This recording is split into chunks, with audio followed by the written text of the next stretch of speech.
Okay, now we're starting to get into Mikey's bigger lights. This is a dual wattage light. It's a 3580 watt light.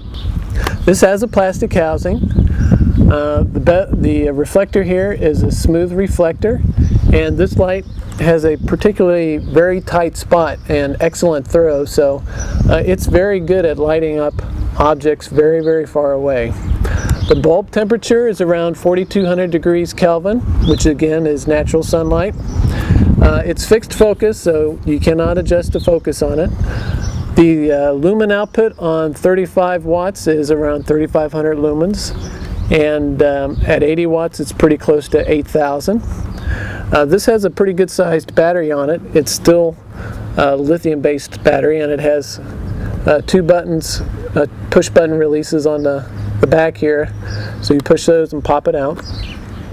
Run time at 35 watts is 3.5 hours, and at the 80 watt range it's close to two total hours, which is pretty amazing.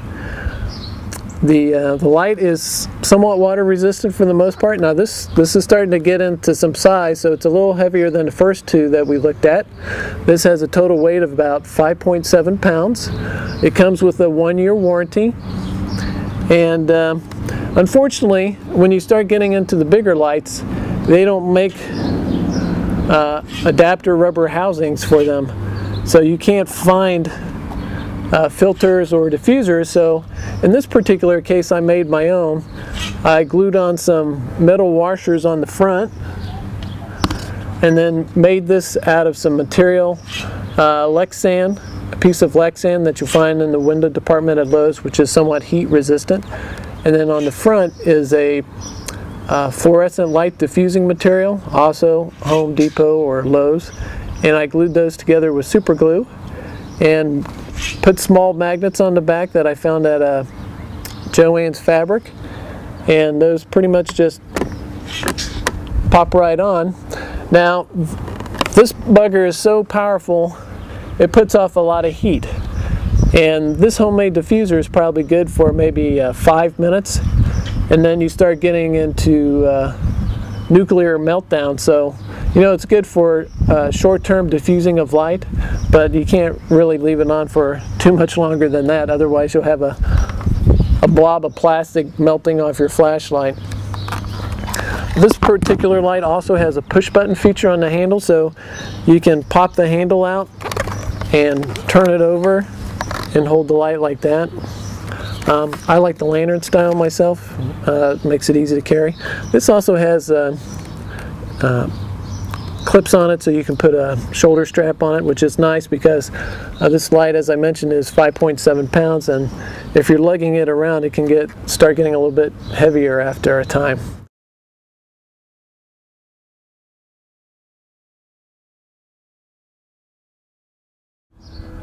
Okay, now we're going to take a look at this light. This is believe it or not, an 80 watt lantern style flashlight. It's called the Barn Burner, and it was a special one-time purchase on Candle Power forums. You can't hardly find them anymore. It was sold by a company called ZVision out of Utah, and they also have a website. They are selling this light in the same housing, but at a 50 watt version, so if you have an interest in that, you can visit their website. And there's another company called Battery Junction that again sells a similar light in the same housing, and it's rated at 35 and 70 watts. And again, Battery Junction's the one that makes this one.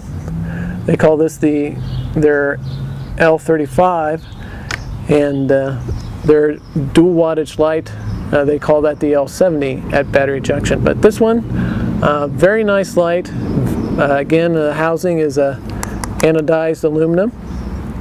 It has a smooth bezel on it, reflector. So this light has very good throw and a nice spot on it. The color temperature is around 4200 degrees Kelvin, again natural sunlight. It has adjustable focus, so you can go from spot to floodlight with this. The lumen output on this puppy is 8000, which is pretty significant, and it has a run time of around 45 minutes. Now if you want to switch out batteries, you've got 6 screws on the bottom here to undo, and this is basically what the battery looks like. So this light is also water resistant. It weighs 5.3 pounds. It comes with a 1-year warranty.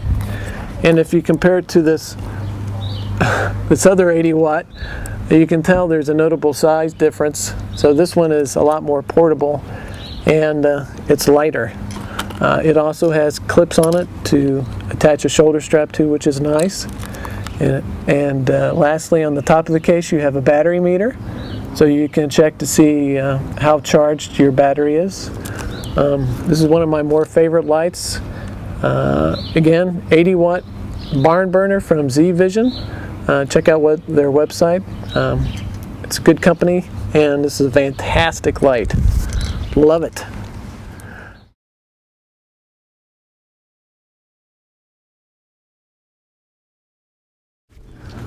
All right, we're down to our last light. Woo, look at this.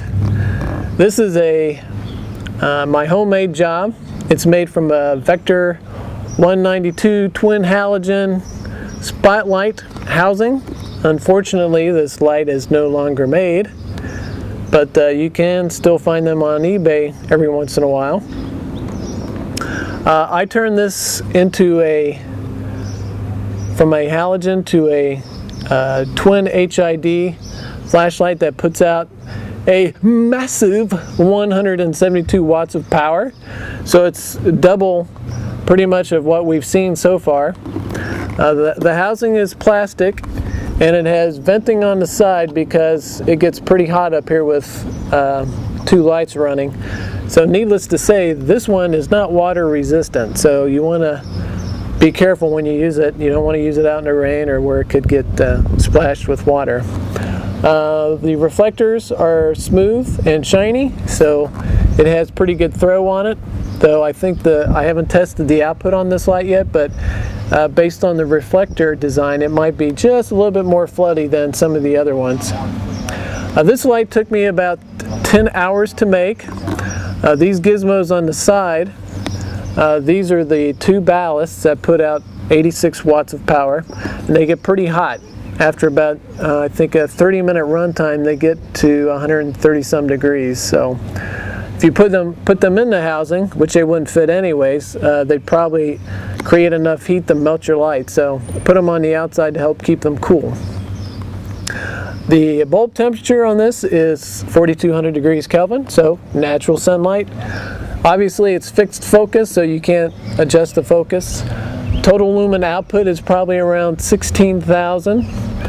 Runtime is around 35 minutes, and it uses 5,000 amp hour LiPo batteries.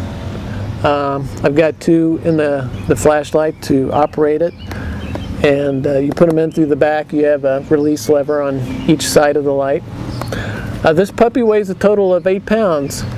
And that's actually lighter than the original weight because I dumped the lead acid battery, and I'm using these slightly more expensive LiPo batteries. So dumping in the lead acid helped me get rid of 3 pounds. Obviously there's no warranty on this one since it's a homemade job, and it's kind of bulky. It does have connectors here for putting on a shoulder strap, but I'm going to hopefully post some beam shots in the next week or 2 on YouTube, so if you have an interest, you might want to search on Video Caver HID beam shots. And I'm going to have beam shots of the Vector, the barn burner, the Mule,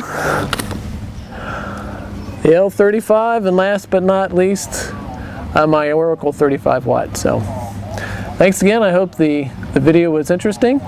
Again, if you have an interest in learning more about HID flashlights, you might want to check out candlepowerforums.com. And thanks for watching.